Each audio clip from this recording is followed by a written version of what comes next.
Good morning, good afternoon, good evening, folks. Michael Zuber, one rental at a time, back with the one and only and amazing Anna Kelly. Hi, Anna.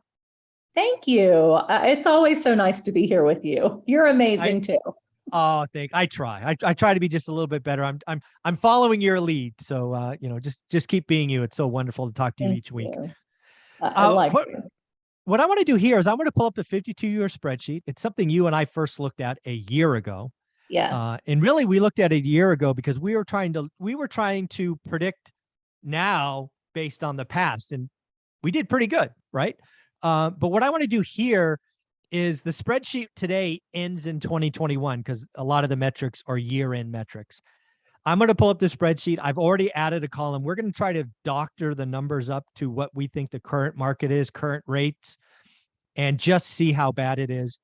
But specifically, I want to go back to 1980 and 81, and I want to focus on affordability because I think affordability is one of those metrics that does play across time. And I hear people argue people have more debts and all that stuff now. Just let's just let math tell us what's going on. So do you remember the spreadsheet? What do you remember of it before I bring it up?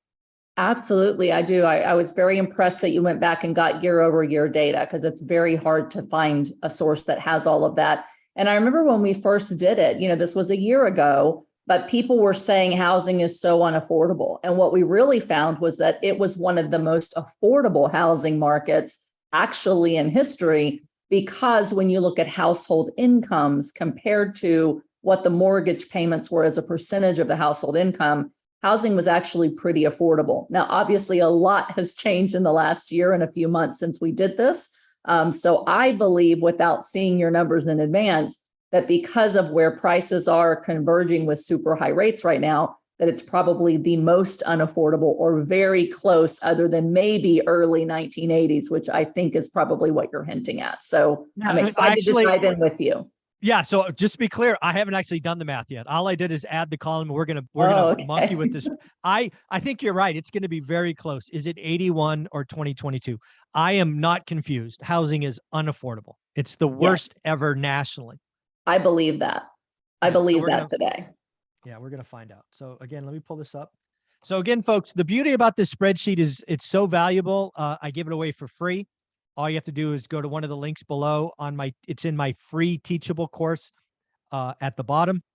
It's attached there because I think it is so valuable. So a couple of things just to get everybody kind of orientated. I list all the sources. So again, this is not Mike Zuber's, picking numbers. I sourced everything from here. If you don't like the numbers, yell at the source. Don't yell at me. We've done summaries, just because we can. We've started to add graphs. But the first thing to kind of point out is all the people that were calling for a housing crash in 2020 and 2021, they don't understand just how affordable it was. It was one of the best years ever. Yes. What I wanted to do is inflation was low, production and wages were high. And rates were silly. Yeah, absolutely. Yeah. So what I wanted to do first is let's go back because I think we're repeating 80-81. Which is when rates doubled. So here we go. And this goes all the way back to 1970. So if you can look here, fixed rate mortgages, which is row 8, you can really see Volcker coming in, right? So that's why I'm looking at here is 81. 16%. Can you imagine the 30-year mortgage average was 16.6%? No. Again, the cheap home was 60 grand, call it, just to get everybody oriented. I do believe this is the lowest affordability on record, which again, 2022 may be worse than that, which is a problem. Incomes for a family of 4 was 19 grand. That's frightening to think about, but that's where we were. Again, we had home appreciation. Even though rates went up, price never went negative. In nominal terms, they did go negative in real terms, which obviously adjusts for inflation. What you did have is a housing crash in transactions, right? We went from 4.5 million to 2.4. So these are things that I've been calling, and a lot of my opinion is here. But now, let's write this down. 53.56. And Michael, just for your listeners who didn't see us do this before, do you want to talk about how you're calculating the affordability number? Yeah, so the affordability number, you can actually see the formula up here. We'll just walk through it together. So it's row 14, which is your median income, right? So that'd be 19,000. Oops, where did we go? It is M11, which is going to be your payment times 4 divide times 12. Why are we timesing it by 4? I don't remember. I did all the math. It's in here. It's all the same formula. Yes. I have to go back and figure out why I did that, but that's okay. But it's going to be the same math. The whole idea is this is the worst ever, Right. 1981. Okay, so now let's see. We have to just use our best guess for 2022. That's why I call it estimate. I just started putting it in here. So the last time I saw median home price is about 416,000. Is that right? Roughly? Yes. And then I want to use 7% interest because We're there. that's where, yeah, that's where it breaks. We're assuming the same down payment, which is 10%. This is the amount we're financing. At 7%, you now have basically $2,500. Look at that jump. Oh my God, look at that It's jump. in payment. huge. Yeah. The one thing I didn't adjust is the income. What do we think median income is? It's probably up a little bit. It's up, but actually on an inflation adjusted basis, it's actually down. So Yeah, we're using nominal. We're using nominal. Nominal here. I'm really not sure. It's probably up a little bit. Yeah, let's call it 69. Sure, 69,000, just for fun. And we can go back and tweak it later. Yeah, I mean, this is just, again, I called it estimate on purpose because I just wanted to know how bad it got. So again, ignore all these other numbers because I just cut and paste. I just pulled them over from here. So affordability has clearly crashed. Prices went up 114 grand, but the real killer is the interest rate. It more than doubled. Right. Last year it was under 3. Now it's 7. Affordability was great here. Now it's 57. So we're above. So we were at 53.56. So just again, remember, quick, the Fed is not through raising interest rates, despite what many people think. All right. So let's find out where that number right here. Let's change the color so we all know what we're looking at. Let's change it to purple. Let's see when this gets under 1981. Make it 7.5. All right, let's do that. Does that do it? Not yet. We need to be under 53.56. I bet you 7.75. Da, da, da. Oh, 53.59, just above.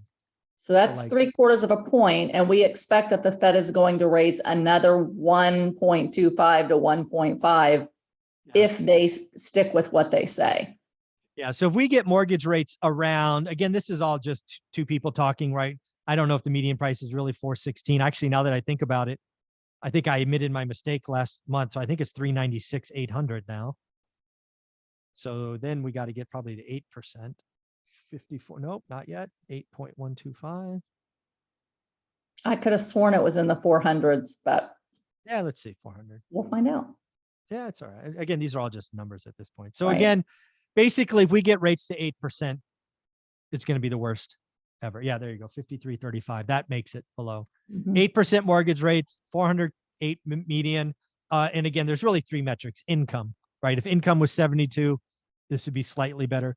But in reality, 2022 is going to be the worst or second worst year for affordability. And it's because of interest rates, prices, and rates went up faster than wages. It's just what it is. And just out of curiosity, how long was it down below 100? All the way through a decade, from 79 to 91. Yep. And where was it in 2006? Oh, good question. See, this is why I love talking to experts.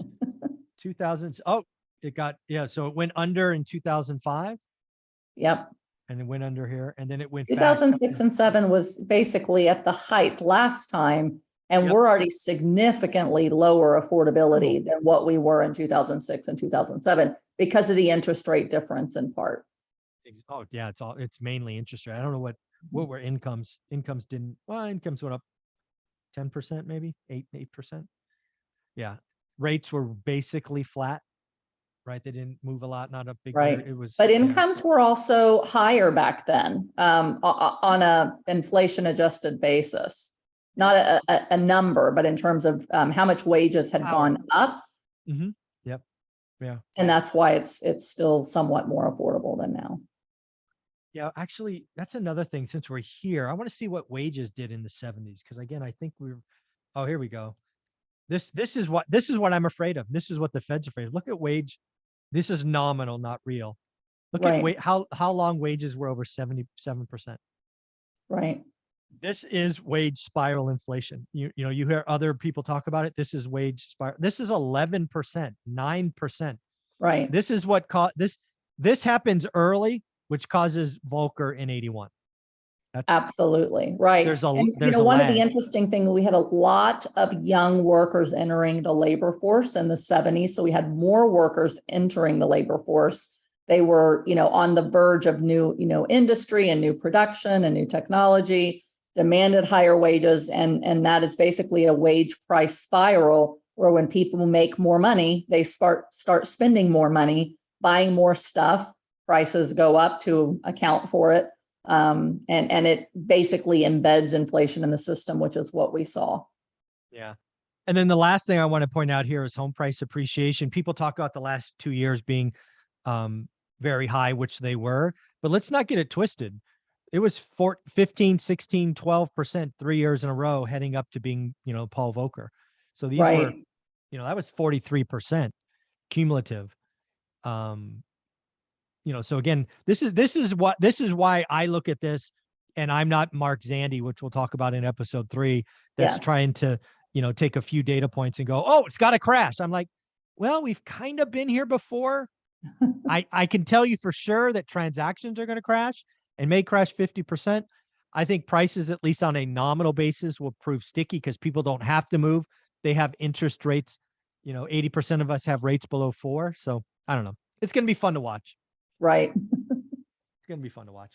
So at the end of the day, I think it's fair to say that 2022 will go down as either the worst or second worst housing affordability. And that's after 2020 and 2021 being the second and third best year. Talk about a quick pivot. Absolutely. Fastest in history. And that's what a lot of people don't understand, Michael, right? They say, you guys are complaining about 7%. Well, we used to pay 16, or we paid 10, or we paid 12. What happens is the shock of the volatility of the speed of change, right? It's not so much that, okay, what level of interest rate are we? It's what level are we compared to inflation, compared to wages, and how much more unaffordable is it today than if we had bought last year or the year before? It rocks the psyche of the consumer that says, wait a second, I've been saving all this money. I thought I could buy a home in this price range. I thought I could afford it. And all of a sudden, your mortgage payment more than doubles when interest rates go up while prices are going up at the same time. So it's increased prices, increased rates, all happening very, very quickly and making people feel, I just can't afford a home versus last year. Yeah, the reason I came back to this spreadsheet is I just want to come in here and play with the idea of what happens if rates get back to 6. I'm not calling it, but I just want to see, assuming all else still stays equal, what happens if rates go down? Let's put this in here and see what happens. We don't go up that much. So 65, that would be similar to what year?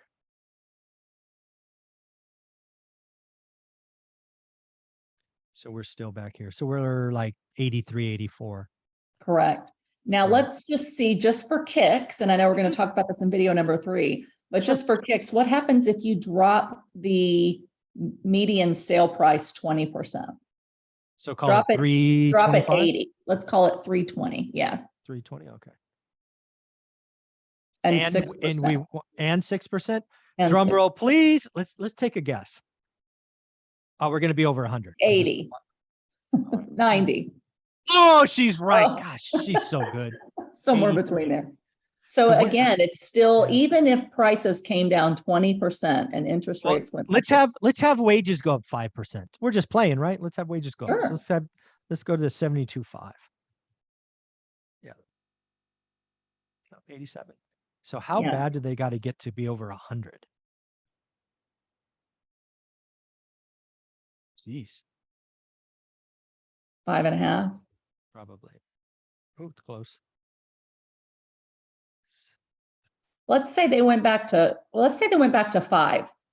I'm Ooh. not a betting woman, but I think even when they're done, I think they keep rates higher than what they have been for a long time. Yeah. So, maybe going forward, we see rates more in the 5s and in the 3s and 4s and 2s. Yeah. Well, it's actually kind of interesting to see how far back we had rates under 4. I didn't appreciate this. Look at this. Right? Oh, we had one Most of over. the last decade. My God. So what is that? 10 years? Yeah, it's 10 years, 11 years. Mhm. Wow. So yeah, you can get above 100 if prices go down 25% roughly. Rates go from 8 to 5 and income goes from, I don't know, goes up 8% roughly. Yeah. I Yeah, think so what you this can get tells there. us is we're still going to have housing unaffordability into the next couple of years, most likely. Well, that's why, again, I go back here and I look at these numbers. It takes so long to unwind. Right. That's why I'm calling housing flat for 5 years. It's like, dude, you just need time to break inflation. You need real wages to go up, not nominal. You need rates to Right. come down. And what this Until we means, have forced supply. unfortunately, Yeah, go ahead. yeah, sorry about that. What this means, unfortunately, for many, the dream of home ownership for the next several years is going to be completely dashed. And it's another reason why we, as apartment owners, as small, house renters, landlords, really have the option to be able to be helpful to people who can't afford a home, provide nice, clean housing and good markets, good, safe areas with great schools. There's going to be an increased demand for such housing because so many people just, quite frankly, are not going to be able to afford to buy a home. There's two thoughts there. First and foremost, I think there's a bar that real estate agents hope is 6 million transactions. I don't think we get back to 6 million transactions for 5 to 8 years, right? We're going to be sub 5, and I think we might even be sub 4 this year or next. It's not good in that industry. Housing depression. But the second thing is, I want to go back to something you told me in an interview probably 3 or 4 months ago. When you sold your big house in Texas and house hacked that fourplex, it was the best financial decision you ever had. So again, if you have the ability to house hack, you want to step back to step forward. House hacking is a cheat code to wealth. Live for free, stack cash, do it again, do it again, do it again. So Anna's again, best financial decision you ever made, right? Absolutely. I would do it over again in a heartbeat. If I lost everything again, I would go house hack, right? I'd use USDA financing, get 100% financing. I'd use FHA, put 3.5% down, 30-year fixed mortgage. You can always refi it later and have someone else cover your expenses. So it is the best way to get started if you don't already have, real estate, or if you want to sell your home and start cutting your expenses. You have to learn in times like this to live below your means while you work to expand your means. And house hacking is one of the ways to do that. Where can people find you? You can find me here every week and on my playlist on your channel. You can find me on social media at Anna Kelly, REI Mom, and on my website at reimom.com. Thank you so much.